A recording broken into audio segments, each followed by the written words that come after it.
Hello അസ്സലാമു അലൈക്കും. Welcome back to Shaz's family. Home made KFC ചിക്കനായിട്ടാണ് ഞാൻ വന്നത്. എൻ്റെ ചാനൽ ആദ്യമായിട്ട് കാണുന്നവരാണെങ്കിൽ ഒന്ന് സബ്സ്ക്രൈബ് ചെയ്തേക്കണേ. പിന്നെ തൊട്ടടുത്തുള്ള ബെല്ലൈക്കൺ അമർത്തിയാണ് നിങ്ങളെ ഞാൻ ഇടുന്ന നോട്ടിഫിക്കേഷൻ മുഴുവനായിട്ട് നിങ്ങൾക്ക് കിട്ടുള്ളൂ. അപ്പോൾ ഇല്ല ഞമ്മോ എങ്ങനെ KFC ചിക്കൻ ഉണ്ടാക്കുന്നതെന്നുള്ളത് ഞാൻ നിങ്ങൾക്ക് പറഞ്ഞുതരാം. അതിന് മുൻപില്ലേ എൻ്റെ വീഡിയോ ഇല്ലേ സ്കിപ്പ് ചെയ്യാണ്ട് കാണണോ, ഇഷ്ടപ്പെട്ടെങ്കിൽ ലൈക്ക് ചെയ്യണം, ഷെയർ ചെയ്യണം, കമൻറ്റ് ചെയ്യണം, മാക്സിമം സപ്പോർട്ട് ചെയ്യണേ. അപ്പോൾ ഞാൻ എന്തെല്ലാം ഹോം മെയ്ഡ് KFC ചിക്കൻ ആവശ്യമായ സാധനം പറഞ്ഞുതരാം. 1/2 സ്പൂണ് മഞ്ഞൾപ്പൊടി, പിന്നെ നമ്മൾ ആവശ്യത്തിനനുസരിച്ചിട്ടുള്ള ഉപ്പ്, 3 സ്പൂണ് കോൺഫ്ലവർ പൊടി, 1 മുട്ട, 1/2 സ്പൂണ് കുരുമുളക് പൊടി, പിന്നെ 1 സ്പൂണ് ഇഞ്ചി പച്ചമുളക് വെള്ളുള്ളി പേസ്റ്റ്. അത് നമ്മൾ ചേർത്തിട്ട് മുട്ടയും ചേർത്തതിന് ശേഷം ഇല്ല പങ്ങനെ മിക്സ് ആക്കണം. മിക്സ് ആക്കിയതിന് ശേഷം നമ്മൾ ക്ലീൻ ആക്കിയിട്ട് വെച്ച കോഴി ഉണ്ടല്ലോ, തണ്ണി ഊറാൻ വേണ്ടിയിട്ട് വെച്ചിട്ടുണ്ടേ കണ്ണൻചട്ടിയിൽ, ആ കോഴി എടുത്തിട്ട് ഇതിലേക്ക് ഓരോന്നീയായിട്ട് ഇടണം. അല്ലെങ്കിൽ ചൊരിയാൻ പാടില്ല, അപ്പോൾ അതിൻ്റെ വെള്ളമെല്ലാം മറിയുമല്ലോ. അങ്ങനെ ഓരോന്നീയായിട്ട് ഇട്ടിട്ടായിട്ടില്ലേ പങ്ങനെ മിക്സ് ആക്കണം.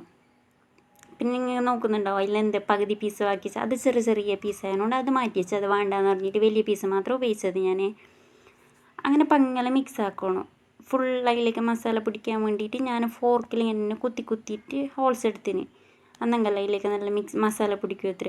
എന്നിട്ട് അതിന് ഏകദേശം ഞാൻ 1 മണിക്കൂർ മസാല ആക്കിയിട്ട് വെച്ചിന്. പിന്നെ ഞാൻ കാണിക്കാൻ മറന്നോ എന്തെന്നറിയില്ലേ, ഞാൻ ചെറുപുളി പിഞ്ഞിനി. ചെറുപുളി എന്ന് പറഞ്ഞെങ്കിൽ നാരങ്ങ, അതെത്ര 1/2 സ്പൂൺ, അതിലേകദേശം അതിൻ്റെ അരപ്പൾപ്പ് 1 സ്പൂണിൻ്റെ അടുത്തുണ്ടാവും അതിൻ്റെ നീര്, അത് ഞാൻ പിഞ്ഞിന്. ഞങ്ങൾക്ക് ഫസ്റ്റിൽ ചെല്ലാൻ മറന്നു ഇത്. അപ്പോൾ അത് നിങ്ങൾ കാണുന്നുണ്ടാവില്ല. അങ്ങനെ കുറച്ച് ചെറുപുളി അതായിട്ട് പിഞ്ഞ് പിന്നെ വൈകിട്ട് അതിനപ്പം അങ്ങനെ ഞാൻ മാഗ്നേറ്റ് ചെയ്തിട്ട് 1 മണിക്കൂർ മൂടിയിട്ട് അപ്പുറം വെച്ചതിന്. എന്നിട്ട് പീടുന്നുകൊണ്ടിരുന്ന ഔലില്ലേ, ഔല് എന്താക്കിന് ഫ്രൈ പാനിലിട്ടിട്ട് നല്ല പങ്ങനെ വറുത്തിട്ട് എടുത്തിന്. കുറച്ച് ഏകദേശം ഒരു ബ്രൗൺ കളർ ആവരത്തോളം ഔലിങ്ങനെ വറുത്തിട്ട് എടുത്തിട്ട് കുറച്ചായിട്ട് വറുക്കണം. വറുത്തിട്ട് ഒരു പ്ലേറ്റിലേക്ക് മാറ്റണം. മാറ്റിയിട്ടായിട്ട് നമ്മൾ അത് കൈ കൊണ്ട് തന്നെ പൊടിയാക്കണം. മിക്സിയിലെല്ലാം ഇട്ടെങ്കിൽ നല്ലോണം പൊടിയാവുമല്ലോ. അപ്പം നമുക്കത് KFCൻ്റെ മറ്റേ തുഞ്ചി പോലെയുള്ള ഇത് കിട്ടുകയില്ലല്ലോ.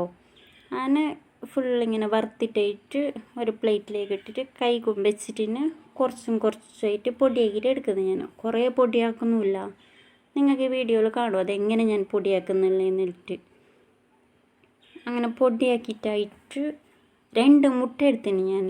മറ്റേ നമ്മളിപ്പോൾ കട്ട്ലേറ്റിനെല്ലാം മുട്ട കലക്കിയിട്ട് അതിലേക്ക് മുക്കിയിട്ട് പിന്നെ ബ്രെഡ് ക്രംസിലേക്കില്ല അതേപോലെ തന്നെ ഔലിലേക്ക് എന്താക്കുന്ന ഔല് പൊടിയാക്കിയിട്ട് വെച്ച് ഔല് മാറ്റി വെച്ചിട്ട് പിന്നെ 2 മുട്ടയ്ക്ക് പിന്നെ കുറച്ച് ഉപ്പിൻ്റെ പൊടി ഇട്ടിന് ഞാൻ.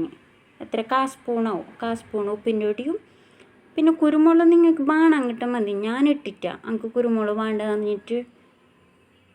മുട്ടേൻ്റെ മിക്സിലേക്ക് ഞാൻ കോഴീനെ എടുത്തിട്ട് നല്ല പങ്ങല മുക്കിയിട്ടെടുത്ത് പിന്നെ ഔലിലേക്ക് ഫുള്ളായിട്ട് പരക്കുന്ന, ഔലിലേക്ക് നല്ല കോട്ടിങ് വരെ എടുത്തോളം നല്ല കട്ടിക്ക് പരക്കിയിട്ട് എണ്ണയൊക്കെ ഇട്ടിട്ടെടുക്കുന്നത്. എണ്ണ അപ്പോഴേക്ക് ചൂടാൻ വെച്ചിട്ടുണ്ടായി. എണ്ണ നല്ല പങ്ങല ചൂടായിട്ടുണ്ട്. ഞാൻ ഇടുമ്പോഴേക്കില്ല തീ നല്ല കൂട്ടിയിട്ടുണ്ടായി. ഇട്ടതിന് ശേഷം തീ ചെറുതാക്കിന്, കാരണം ഉള്ളു വകലല്ലോ പങ്ങല നമുക്ക് കാഞ്ഞിട്ട് മാത്രം കിട്ടും എത്രയെന്ന് അറിഞ്ഞിട്ട്. അങ്ങനെ ഞാൻ 2 പീസ് 3 പീസ് എല്ലാം അങ്ങനെയെല്ലാം ഇട്ടിട്ട് കച്ചിട്ടെടുത്ത് നല്ല ബ്രൗൺ കളർ ആകുമ്പോഴേക്ക് തിരിച്ചിട്ടും മറിച്ചിട്ടും ഇട്ടിട്ട് അങ്ങനെ മൊത്തത്തിലായിട്ട് ഞാൻ ചുട്ടിട്ടെടുക്കുന്നു. അപ്പോൾ എല്ലാവരും എൻ്റെ ചാനൽ ഇഷ്ടപ്പെട്ടെങ്കിൽ ലൈക്ക് ചെയ്യണം, ഷെയർ ചെയ്യണം, കമൻറ്റ് ചെയ്യണം, മാക്സിമം സപ്പോർട്ട് ചെയ്യണം. പിന്നല്ലേ നിങ്ങൾ എല്ലാവരും ഇല്ലേ ഈ ഒരു റെസിപ്പി ഉണ്ടാക്കിയിട്ട് നോക്കണം, എന്നിട്ട് എനിക്ക് അതിൻ്റെ ഫീഡ്ബാക്ക് അറിയിക്കണോ. KFC മയോണൈസും ബെസ്റ്റാണ് ഉണ്ടാക്കിയിട്ടാകുമ്പോഴേക്ക് നിങ്ങളെല്ലാവരും ഉണ്ടാക്കിയിട്ട് നോക്കണം. അപ്പോൾ എന്നെ ഒരു പുതിയൊരു വീഡിയോ ആയി വരുന്നതായിരിക്കും. Bye bye, Tata.